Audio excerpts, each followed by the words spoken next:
All right, guys, welcome back to Underground Science. In this video, we'll be talking about plasmin overactivity. Okay, so let's go and get started. So, what is plasmin, right? So, plasmin is naturally produced in our bodies, so we can so we can cleave clots, right? So we can basically get rid of clots. So, how is plasmin even made? So, plasmin is made by the enzyme tissue plasminogen activator. All right, which is also called TPA. Okay, so what does TPA do? TPA takes plasminogen and converts it into plasmin. All right, so TPA takes plasminogen and converts it into plasmin. And it's kind of cool because you can know what stimulates TPA and what doesn't, right? So there's a lot of different things that can stimulate TPA, like trauma, for example, right? So trauma can lead to the overactivation of TPA, which means you're producing a lot of plasmin, right? So so things like trauma, right? Things like trauma can stimulate TPA, even malignancy can stimulate TPA, right? And if you overstimulate TPA, you convert a lot of plasminogen into plasmin, right? So so that's just cool to know. But let's get back on target, right? So once you produce plasmin, what does plasmin do? So it has four main functions, all right? It degrades fibrin, it degrades fibrinogen, okay? So both fibrin and fibrinogen plasmin degrades. Then it cleaves the clotting factors that you have, and it reduces platelet aggregation. Okay, so those are the four main functions. Okay, it degrades fibrin, degrades fibrinogen, cleaves clotting factors, and decreases platelet aggregation. Okay, so those are the four main functions to know. Now, an extra info to keep in mind, right? An extra piece of info is that your liver makes alpha 2 antiplasmin. What does alpha 2 antiplasmin do? It inhibits, right, free plasmin. Okay. So if it inhibits plasmin, then that means it keeps the concentration of activated plasmin under control. All right. So your liver produces this molecule called alpha 2 antiplasmin that inhibits free plasmin so you don't keep on degrading a bunch of fibrin, keep on degrading a bunch of fibrinogen clotting factors, and so that you don't keep on inhibiting platelet aggregation. So inhibiting the free plasmin prevents excessive fibrinolysis, right? The degradation of fibrin. Okay, just remember these four functions of plasmin. Okay, degrades fibrin, fibrinogen, cleaves clotting factors, and decreases platelet aggregation. All right. So let's go and see what the causes of plasmin overactivity even is. All right, so first of all, plasmin overactivity, right? We started to talk about some causes, okay, like malignancy, like trauma, right? Things like that. But plasmin overactivity, right, can be caused by it has a genetic component to it, all right? So some sort of genetic component, right? Some sort of genetic mutation can lead to you being deficient in alpha 2 antiplasmin, right? Can lead to the person being deficient in alpha 2 antiplasmin. What did alpha 2 antiplasmin do? It inhibited plasmin, right? So if you're deficient in alpha 2 antiplasmin, then you can't inhibit plasmin, and so you get increased, right? Way too much degradation of whatever plasmin does, right? Of fibrin, fibrinogen, and platelet inhibits platelet aggregation, right? Excessive inhibition of platelet aggregation, and and then what else is fibrin? It cleaves clotting factors. So you're gonna get excessive cleavage of clotting factors, right?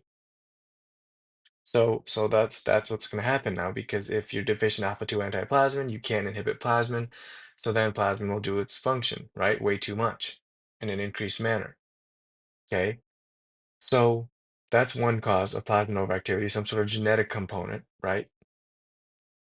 So another cause can be liver disease, right? Why does this make sense? because your liver is the one who produces alpha 2 antiplasmin. So if you have liver disease and your hepatocytes can't properly produce alpha 2 antiplasmin, right, that would make sense because you have liver disease. Okay. So that means your liver can't function properly and it won't be able to produce one of its many molecules that it does produce, right? It's many enzymes we know that the liver produces, but one of it, right, is alpha 2 antiplasmin. That's one of the molecules that your liver produces. If you have liver disease, you can no longer produce enough of alpha 2 antiplasmin, which will all lead to the same thing we talked about, where then you can't inhibit plasmin anymore because you can't produce alpha 2 antiplasmin. That's going to lead to the increased degradation of fibrin, fibrinogen, increased platelet aggregation, or decreased platelet aggregation, right? And increased cleavage of clotting factors. Okay, so that's that. And then another cause, right, would be prostate cancer. Because remember, your cancers, your the cancer cells, right, that makes up the prostate cancer can release urokinase. Same with the prostatectomy. That procedure can lead to the release of urokinase. And we know that what does urokinase do, right? It directly stimulates tissue plasminogen activator. What does TPA do? It takes plasminogen in active form, converts it to plasmin. What does increased levels of plasmin do? Degrades fibrin, degrades fibrinogen, cleaves clotting factors, inhibits platelet aggregation. Okay, so that's that. So far we have a genetic component, or liver disease, or malignancy like prostate cancer, or procedures like prostatectomies, right?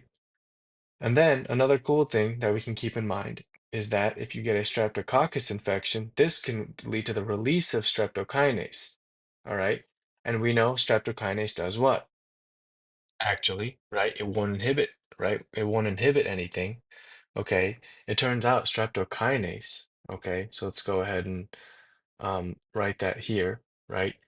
So streptokinase, right? Released from streptococcus bacteria. Okay. Streptokinase. It's actually kind of cool what it does is it actually increases the conversion, right? Stimulates the conversion of plasminogen to plasmin. Okay, so just like TPA does, streptokinase also increases the conversion of plasminogen to plasmin.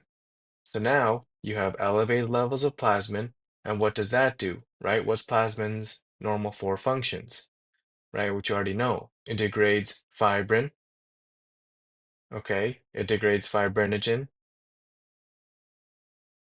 cleaves clotting factors, and it inhibits platelet aggregation, right? So if those are the four functions of plasmin, and you have increased levels of plasmin, then you're going to get more of this, right? You're going to get more degradation of fibrin, more degradation of fibrinogen, more cleavage of clotting factors, and more and more inhibition of platelet aggregation. All right. So that's what happens due to streptokinase, right? Due to a streptococcus infection. Okay. So these are some of the causes. And of course, another cause can be drugs, right? And the most obvious drug being TPA, right? If you over administer TPA, right, you give too much TPA, then you have a lot of conversion of plasminogen into plasmin because that's what TPA does, right? A lot of conversion of plasminogen into plasmin, which means you're going to have a lot of degradation of fibrin, a lot of degradation of fibrinogen, a lot of inhibition, a lot of platelet aggregate, a lot of inhibition of platelet aggregation, and a lot of cleavage of clotting factors.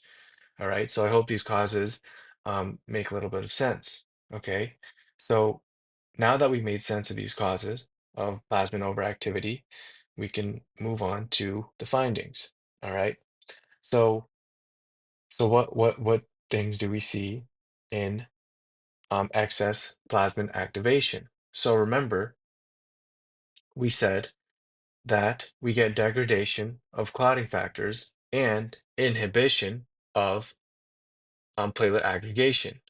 So if you inhibit platelet aggregation, we already know from our previous videos when talking about certain clotting and or hemostasis or certain diseases relating to hemostasis, right? If you do anything with the platelets, then you increase your risk of skin and mucosal bleeding. For example, if you have thrombocytopenia, right? Thrombocytopenia, right, which is low platelets, you increase your risk of skin and mucosal bleeding, all right? If you don't have functioning platelets, right? Or if you don't have certain receptors on your platelets that stops platelet adhesion or platelet aggregation, this also increases the risk of skin mucosal bleeding. So some diseases, remember we talked about like Bernard-Solier or Bernard-Solier syndrome, where you don't have a functional glycoprotein 1b, right? So you don't do platelet adhesion. Or we talked about Glanzmann thrombasthenia, right? In Glanzmann thrombasthenia, in Glanzmann thrombasthenia, right? So in Glanzmann thrombasthenia, so hope we spell this right. Remember, you have a defective glycoprotein 2b3a, and here you have a defective glycoprotein 1b. So here, platelet adhesion is messed up, right? You can't do that. And here, platelet aggregation is messed up. In both cases, something's wrong with the platelet. So here you would in these two, you can also see some skin and mucosal bleeding. All right. So things that are wrong with platelets can lead to skin and mucosal bleeding. And we said in plasmin overactivity, right, you get inhibition of platelet aggregation because that's one of the things that plasmin does. So if you have a lot of plasmin, you have a lot of inhibition of platelet aggregation, which means you increase your risk of mucosal bleeding and skin bleeding. Because remember, you need platelet aggregation to happen so that more platelets can come to the area of damage to the endothelial lining. If you don't have proper platelet aggregation, then the platelets can't stick to each other, right? Which means you'll have trouble stopping bleeding. So you can see skin bleeding like ecchymosis purpura petechiae, and you can see mucosal bleeding. Okay, remember what are some examples of mucosal bleeding that we talked about?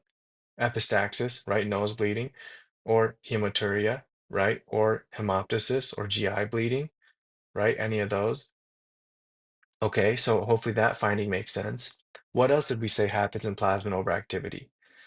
Remember, what does plasma do? It degrades fibrinogen and fibrin.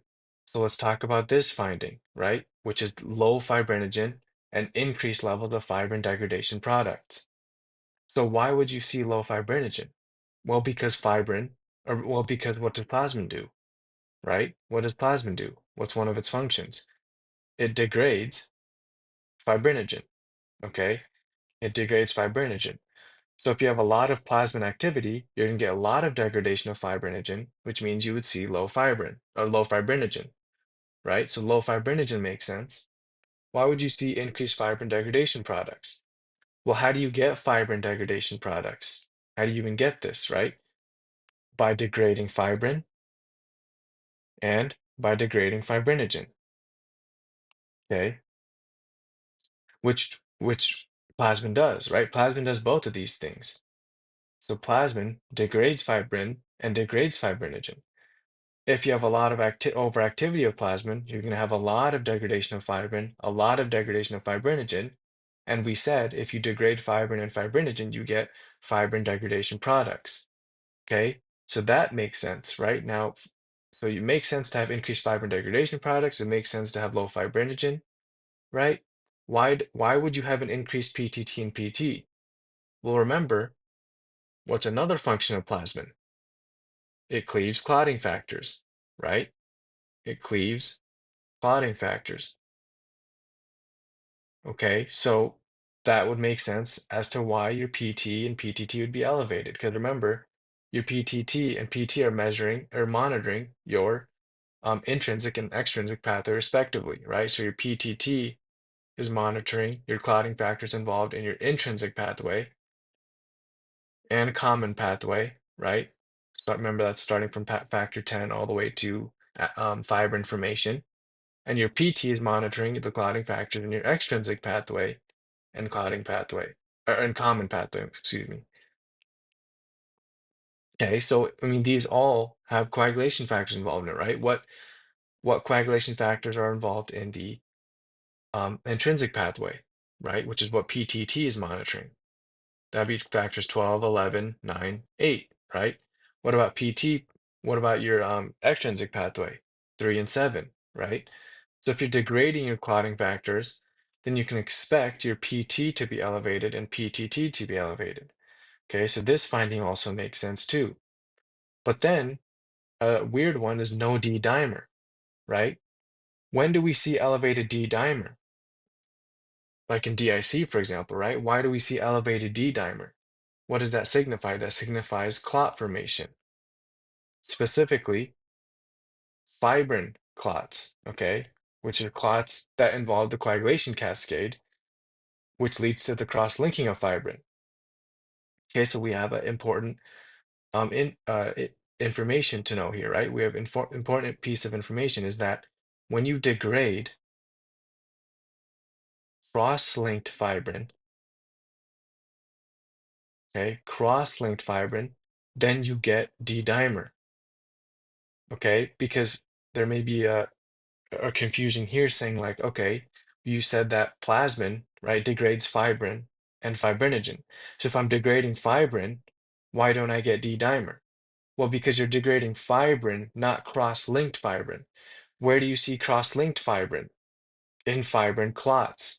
Okay, remember the common pathway, right? Both the extrinsic and intrinsic pathway converge onto the common pathway, which is starting from factor 10.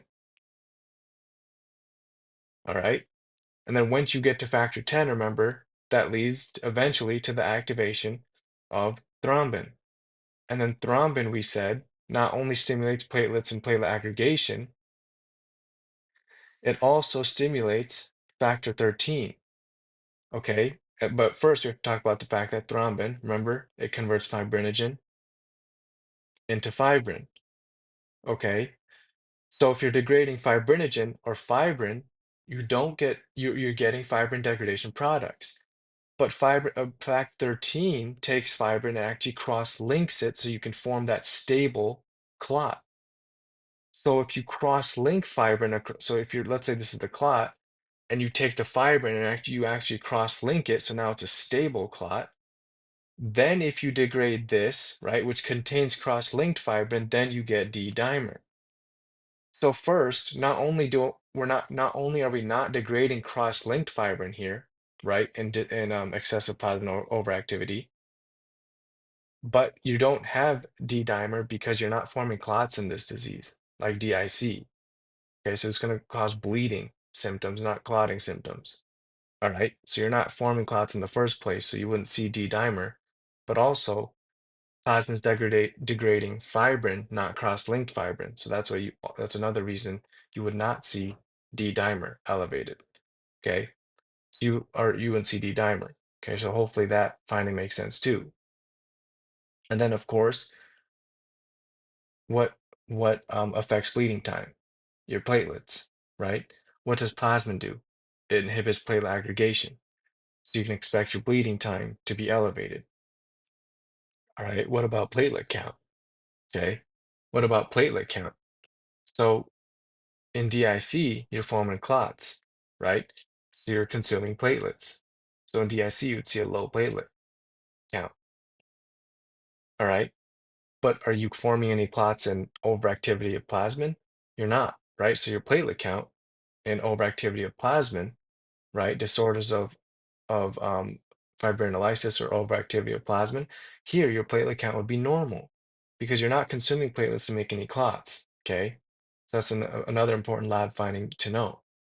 So what now that we've talked about the clinical features, right, and certain lab findings, let's talk about treatment, okay? Or actually, before that, what I wanted to do is quickly discuss the differences in findings of DIC versus overactivity of plasmin, okay? So it's important to differentiate these findings because these two conditions could be a little bit similar, right? So in DIC, we know that there's many causes of that, right? Remember we talked about the stop making new thrombi mnemonic when we talked about DIC, right? So sepsis can cause it, Trauma can cause it. Um, we got obstetric causes like placental abruption. We got even amniotic fluid, right? Leaking into the mother's bloodstream can cause it. We have pancreatitis. We have nephrotic syndrome. We have malignancy like APL, for example, right? Because of the increased promyelocytes and release of out and the remember those promyelocytes contain a lot of our rods, right? Which those promyelocytes can also release tissue factor, which can lead to DIC. We talked about transfusion reactions, right? That can lead to the hemolysis of red blood cells, leakage of hemoglobin into the bloodstream, which damages your endothelium, which leads to clot formation, right? Widespread fibrin clot formation. So there's a lot of causes of DIC. Whatever it is, we know in DIC, we're making a lot of clots and we're also bleeding. Okay, that's why it's paradoxical. So in DIC, right, if we, let's for both, right, let's do fibrinogen comparison first. So in DIC, we said we're forming a lot of clots.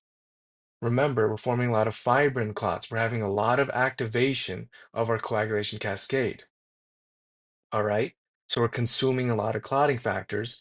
Remember, where does the coagulation cascade lead to? The formation of fibrin, right? But how do you form fibrin? You use fibrinogen to convert fibrinogen, right? You use fibrinogen, right, to form fibrin.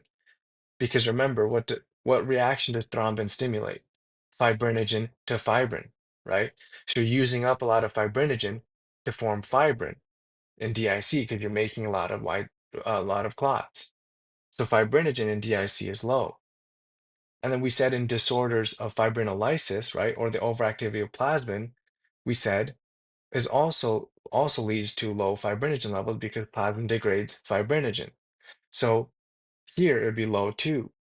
Okay, so next we can compare the PT and PTT. So in DIC, right, you're making a lot of fibrin clots. You're activating the coagulation cascade a lot, okay, which means you're consuming clotting factors. So that means your PT and PTT would be elevated, okay, because you're consuming a lot of clotting factors in DIC to make fibrin clots. And we said in overactivity of plasmin, right, or disorders of fibrinolysis, what does plasmin do? It cleaves clotting factors. So also here, you would also see elevated PT and PTT, all right? And let's talk about platelet count. Remember, in DIC, you're forming a lot of clots, right? W- Platelets get consumed when you form clots because you need platelets, right, to form stable clots. So if platelets are getting consumed to form clots and you're forming a lot of these clots in DIC, platelet count would be low in DIC. But in overactivity of plasmin, remember, you're not forming any clots, okay? So platelet count would be normal. Okay, so let's talk about D-dimer. Remember, in DIC, you're forming a lot of fibrin clots. Your coagulation cascade is heavily elevated. That's where you're consuming clotting factors, you're forming a lot of fibrin, and you're cross-linking a lot of fibrin to form clots. Okay, so if you degrade cross-linked fibrin, what does that lead to? We said increased D dimer. All right. Are you forming a lot of stable clots in overactivity of plasmin? You're not, right? So your D dimer would be normal. But plasmin is degrading fibrinogen and fibrin, right? You have elevated levels of plasmin in overactivity of plasmin, right? Which means you're degrading a lot of fibrinogen and a lot of fibrin, not cross-linked fibrin, just fibrin and fibrinogen. So that means, right, your fibrin degradation products in overactivity of plasmin would be elevated because you are degrading a lot of fibrin and fibrinogen, which is how you get fibrin degradation products. Okay, and of course, not only are you degrading cross-linked fibrin in DIC, you're also degrading fibrin too, right? So in general, okay, so we can expect fibrin degradation products to be elevated in DIC also. All right. So that's the main difference of the platelet count and the D dimer that differentiates overactivity of plasmin or a disorder of fibrinolysis versus DIC. Okay. So if we talk about the treatment for overactivity of plasmin, that would be aminocaproic acid. Okay. Why does this work? Because aminocaproic acid inhibits the conversion of plasminogen to plasmin. Okay, so if you inhibit this conversion, you don't produce plasmin, which means you don't have increased plasmin levels to degrade fibrin, to degrade fibrinogen, to cleave clotting factors, and to inhibit platelet aggregation. Okay, and that's basically it. Okay, so I hope this video made sense. I hope it wasn't too confusing. Thank you guys for watching. See you guys in my future videos.